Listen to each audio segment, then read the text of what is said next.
ওয়াজ শুনি করবেন কি? এজন্য অন্তত ফজরের নামাজ যেন আমি সহ কারো কামাই না হয়। এই কথা বলে না কেন? এই নিয়ত করা যাবে না। আজকে যদি আপনি টের নাও পান, তাও নামাজ জামাতে পড়া সওয়াব পেয়ে যাবেন ইনশাআল্লাহ। এজন্য সুস্থ থাকতে যারা আল্লাহর ইবাদত করে, এই মানুষগুলো যখন অসুস্থ হয়ে যায়, নবীজি জানিয়েছেন অসুস্থ যদি কেউ হয়ে যায়, সুস্থ থাকতে যে ইবাদতের ধারাবাহিকতা ছিল, অসুস্থ হয়ে গেলে ওটা চলতেই থাকে। আমি এখন সুস্থ অবস্থায় যদি 1000 বার আল্লাহর নাম উচ্চারণ করি, আস্তাগফিরুল্লাহ পড়ি, অসুস্থ হয়ে আর পড়তে পারলাম না, যতদিন বিছানায় পড়ে থাকবো, যদি কি একেবারে জীবনের শেষ দিন পর্যন্ত আমি অসুস্থ থাকি, যেহেতু আমি কন্টিনিউ করতাম, এই সারা জীবন এখন আমার এই ইবাদতটা চালু থাকবে। জোরে বলেন আলহামদুলিল্লাহ। তাহলে এরকম কিছু কিছু কাজ আমাদের করা দরকার, যেন জারি থাকে, নাকি বলেন? তাহলে আমাদেরকে আল্লাহ যেহেতু ইবাদতের জন্য তৈরি করেছেন, তার উদ্দেশ্য এটা। আল্লাহ রাব্বুল আলামিন আমাদের আদি পিতা হযরত আদম আলাইহিস সালামকে, এরা কি মানুষ না কলেরা? কি কথা বলেন কেন? ইন্নাল হামদালিল্লাহি ওয়াস সালাতু ওয়াস সালামু আলা রাসূলিল্লাহ। আম্মা বা'দু ফাআউযু বিল্লাহি মিনাশ শাইতানির রাজীম। বিসমিল্লাহির রাহমানির রাহিম। ওয়ালাইন আযাকনাল ইনসানা মিন্না রাহমাতান সুম্মা নাযা'নাহা মিন ইন্নাহু লা ইয়াউসুন কাফুর।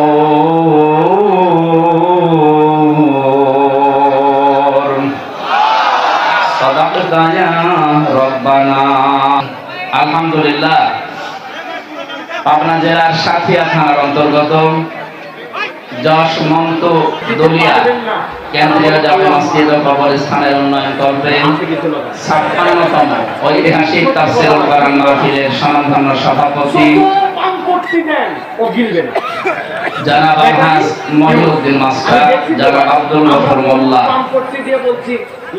মাহফিলের প্রধান বক্তা, ইসলামিক চিন্তাবিদ, মুফাসসির কোরআন, শ্রদ্ধাভাজন বড় ভাই জনাব মাওলানা আব্দুল হাই মোহাম্মদ সাইফুল্লাহ, আতামাল্লাহু উমরাহু ওয়া বারাকাল্লাহু ফি হায়াতি। বলেন আমিন। আলোচনা রেখেছেন মাওলানা হোসেন মাহফুজ চুয়াডাঙ্গা, মাওলানা মোজাম্মেল হক, অন্যান্য উলামায়ে কেরাম। মঞ্চে বসা সম্মানিত ব্যক্তিবর্গ, সামনে বসা মুসলমান ভাইরা, পর্দার আড়ালের সম্মানিত মা এবং বোনেরা, প্রাণ প্রিয় পাবনাবাসী, এই একটাই মাত্র জেলা বাংলাদেশে আছে, এদের কোনো ভাবনা নেই। ভাবনা না থাকলে হবে? ভাবনা থাকা লাগবে। আল্লাহ পাক বলেন, আফা হাসিবতুম আন্নামা খালাকনাকুম আবাসা। তোমরা কি মনে করো যে এমনি এমনি আল্লাহ তোমাদেরকে বানিয়েছে, অনর্থক কোনো কাজ কাম নেই, কোনো উদ্দেশ্য নেই? ওমা খালাকনাস সামাওয়াতি ওয়াল আরদা ওমা বাইনাহুমা বাতিলা যালিকা যান্নুল লাযিনা কাফারু ফাওয়াইলুল লিল লাযিনা কাফারু মিনান নার। আল্লাহ তাআলা জানিয়েছেন, এই আকাশ আর জমিনে যা আমি বানিয়েছি একটা অনর্থক না, এমনি এমনি কিছু বানাইনি, প্রত্যেকটা জিনিসের পেছনে কোনো কারণ আছে। শুধু কাফেররাই ধারণা করে যে কোনো উদ্দেশ্য না, এমনি বানিয়েছে না। এই 15.5 বছরে যারা ছিল, তারা যেমন এমনি ছিল, এভাবে কোনো কারণে না, এমনি। আপনি দেখেছেন না, নির্বাচিত হয়েছে এই ঘোষণা দিত তারা, যে নির্বাচিত হয়েছে, মিছিলও বের করবে। অথচ নির্বাচিত হওয়া লাগে যে পদ্ধতিতে, তার নাম নির্বাচন। তার নাম কি? 15.5 বছরে তো নির্বাচনই হয়নি, তাই আপনি নির্বাচিত হলেন কি করে? এই জন্যে পেপারে, পত্রিকায় বা হ্যান্ডবিলে যদি কারো নাম 8 সাল থেকে 24 সাল পর্যন্ত যারা নির্বাচিত বলে দাবি করে, এরা যদি লেখেন যে আমি সাবেক এমপি, সাবেক মন্ত্রী, সাবেক মেয়র, সাবেক উপজেলা চেয়ারম্যান, আমার মনে হয় এটা বলা ঠিক না, এটা জায়েজও না। আপনি এতটুকু লিখতে পারেন যে সাবেক লেখা যায়, যেহেতু আপনি চুরি করেছিলেন এই কারণে এতটুকু লিখতে পারেন যে সাবেক চোর বা সাবেক ডাকাত, এতটুকু। যে কোনো একটা জিনিস তো ডাকাতি করেছিলেন, হয় ভোট ডাকাতি করেছেন না জনগণের সম্পদ ডাকাতি করেছেন, কথা বলেন না। এজন্য এই সমস্ত বিষয়গুলোর সামনে যারা বিশেষ করে 8 থেকে 24 এই কয়েকটা নির্বাচনে যারা নির্বাচিত হয়েছে বলে দাবি করেন, যা ছিল যেহেতু সবই অবৈধ, সুতরাং আপনিও অবৈধ। আমরা সামনে এরকম কোন মানুষের নাম পেলে পত্রিকায় যদি আসে, হ্যান্ডবিলে আসে, আপনি ভালো করে পোস্টারে লিখে দেবেন যে সাবেক অবৈধ চোর। চোরও অবৈধ, চুরিয়েছে করবে জায়েজ পন্থায়, সেভাবেও করেন। সুতরাং আল্লাহ আমাদেরকে কিন্তু এমনি এমনি আন্দাজে অনর্থক বানায়নি। ভাবনা ছাড়া ভাবনার মানুষ চলতে পারবে? আর ভাবনা, চিন্তা ভাবনা করে চলা লাগবে সামনে। ওমা খালাকতুল জিন্না ওয়াল ইনসা ইল্লা লিয়াবুদুন। মানুষ আর জিন আল্লাহ বানিয়েছেন একটা উদ্দেশ্য নিয়ে, সেটার নাম ইবাদত। তার নাম কি? আল্লাহ আমাদেরকে ইবাদত করার জন্য যেহেতু বানিয়েছেন, আমরা আল্লাহর বান্দা হয়ে ইবাদত করব, এই নিয়তে যারা এসেছি বলেন আলহামদুলিল্লাহ। আপনারা তো ওয়াজ সব শুনেই ফেলেছেন, বড় ভাই পরে আমার কথা চলবে। আপনারা ওয়াজ যেহেতু শুনে ফেলেছেন, আমরা কোরআনে কারীম থেকে তাফসীরুল কোরআন মাহফিল লেখা দেখলাম। আমরা তাফসীর আকারে সূরা হুদ থেকে মাত্র একটা আয়াত পড়েছি, আয়াত নাম্বার 9। এরা কথা বলে কেন? কি আসছে? আপনি একটু পিছিয়ে বসেন তো ভাই। হয়েছে? ঠিক আছে। হ্যাঁ, এই কলে জানার কারণ ইসলাম না, আপনি একটু পিছিয়ে বসেন, একটু পিছিয়ে বসেন। হ্যাঁ, ঠিক আছে। দূরে তো, ঠিক আছে, সুস্থ মানুষ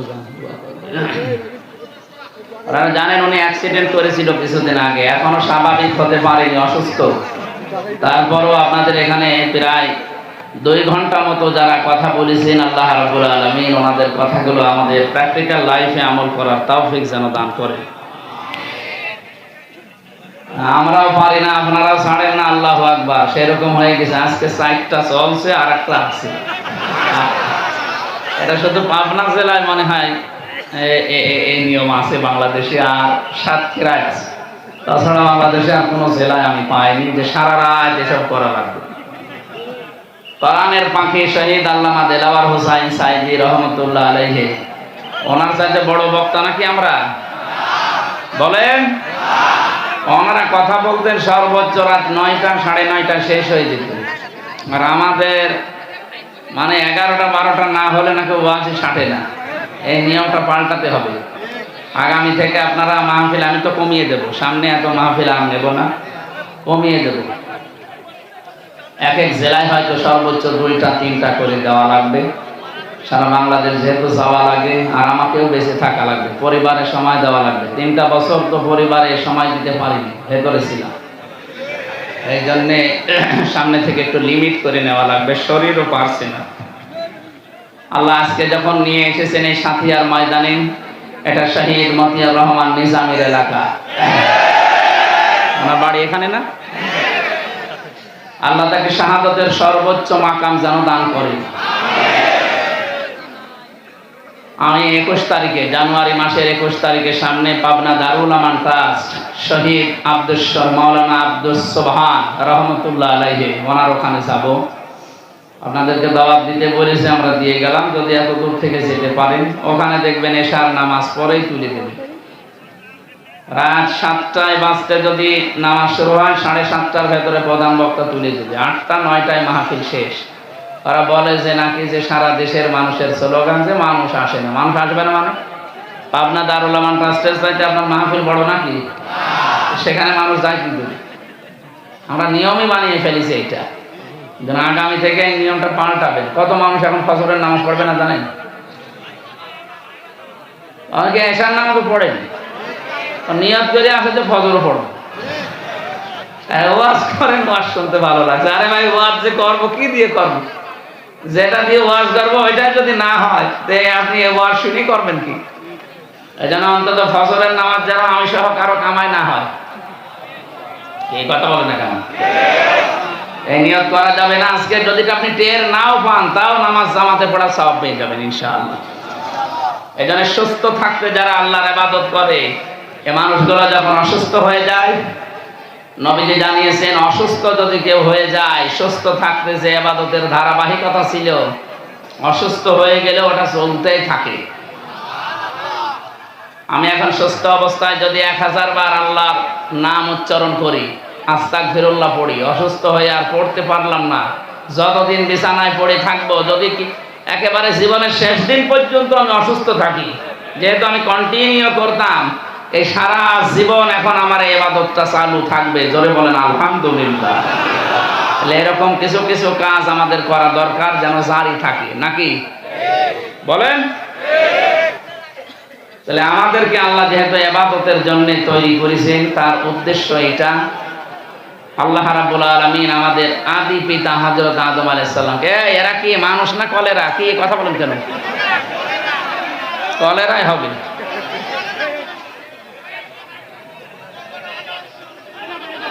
এই যে জায়গাটা ফাঁকা, এখানে কিছু মানুষ বসা যায় না? দেন এখানে কয়েকটা তুলে দেন। 15 মিনিট কথা বলবো, তার মানে 10 মিনিট যদি ডিস্টার্বই করে। হ্যাঁ বসেন, তাড়াতাড়ি বসেন।